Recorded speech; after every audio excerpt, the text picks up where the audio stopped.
Brice Gageon, vous qui êtes sur le terrain avec vos collègues presque au quotidien, c'est quoi la réalité? C'est l'insécurité ou c'est le sentiment d'insécurité? C'est quoi qui prédomine le plus à Grenoble? Mais écoutez, moi, mon point de vue de police, c'est l'insécurité.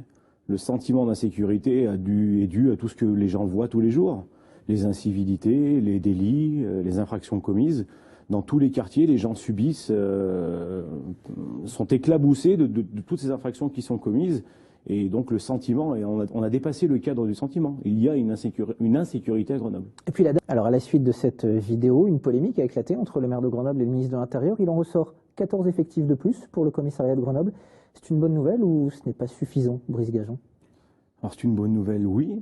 Ça n'est pas suffisant, non. Et d'autant plus que, si j'ai bien écouté les paroles du ministre, je pense qu'il va ouvrir des postes à la mutation pour Grenoble. Le souci, c'est que Grenoble étant Grenoble, sur les derniers mouvements profilés qu'on a eus, on n'a quasiment pas eu de demande. Donc les postes sont ouverts. Les policiers ne veulent pas venir à Grenoble? Non, non. On a un immobilier qui est très cher et on a les mêmes contraintes que dans une grande ville à un niveau moindre. Et au niveau de la criminalité comme Marseille ou Paris. Même malgré cette prime instaurée en 2018, sous l'action notamment des parlementaires et des élus locaux, Émilie Chalas. La prime de fidélisation, en gros, moi je vous résume, elle sert qu'à rendre hommage au travail qui a été effectué par les policiers grenoblois, mais en aucun cas elle rend la ville attractive. Émilie Chalas, vous êtes vous. Ce qu'il faut, c'est monter les effectifs.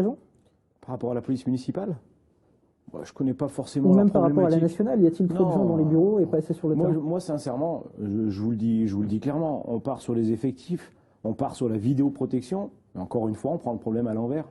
On nous parle de guerre contre le trafic de stupes quand on a évoqué Mistral ou d'autres quartiers, parce qu'effectivement, on parle beaucoup de Mistral. Il y a aussi l'Allemand en plein centre-ville, juste à côté du commissariat d'ailleurs. Il n'y a pas de Mistral à Grenoble, c'est sûr. Il y a bien d'autres quartiers qui sont aussi virulents, voire plus. Alors pourquoi prend-on le problème à l'envers? Parce qu'on prend le problème à l'envers, parce qu'encore une fois, je vous dis, on vous parle de vidéoprotection. C'est une aide indéniable. Moi, je pense que ça a un côté...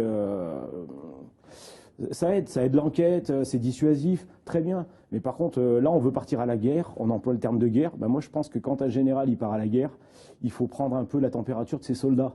Donc 14 effectifs en plus, je pense qu'on arrive à un point où il faut peut-être se rendre compte que la police nationale est rincée et qu'avant de partir à la guerre contre qui que ce soit, avant de parler de 14 effectifs en plus, ce qui est sporadique et aléatoire, avant de parler de vidéoprotection, il faut déjà s'enquérir de là où on en est dans la police pour que nos hommes retrouvent la motivation qu'il leur faut pour justement rentrer au combat. Alors la guerre, ça peut... En 2019. Plus de comparution immédiate, c'est une reconnaissance aussi du travail de policier. Plus de coordination, ça va dans le bon sens pour vous, Brice Gageon? Oui, mais plus de comparution immédiate, plus de travail policier. On entendait souvent dire, les policiers, ouais. On attrape des vendeurs de drogue et ils ne sont pas condamnés. C'est toujours le cas. On vous parle de comparution immédiate. Si la personne est connue pour trafic de stupes et qui fait 6 mois de prison avec une remise de peine qui sort au bout de 3 mois, si la comparution immédiate c'est ça, continuons. Après, on parle. Alors, est-ce que la coordination est peut-être une solution plus viable sur le long terme? Je pense qu'elle est du même niveau que la vidéoprotection ou du reste. La coordination, très bien, c'est un plus, comme pour le reste. Seulement, le problème de fond, on n'y va pas. C'est-à-dire? C'est-à-dire des directives claires.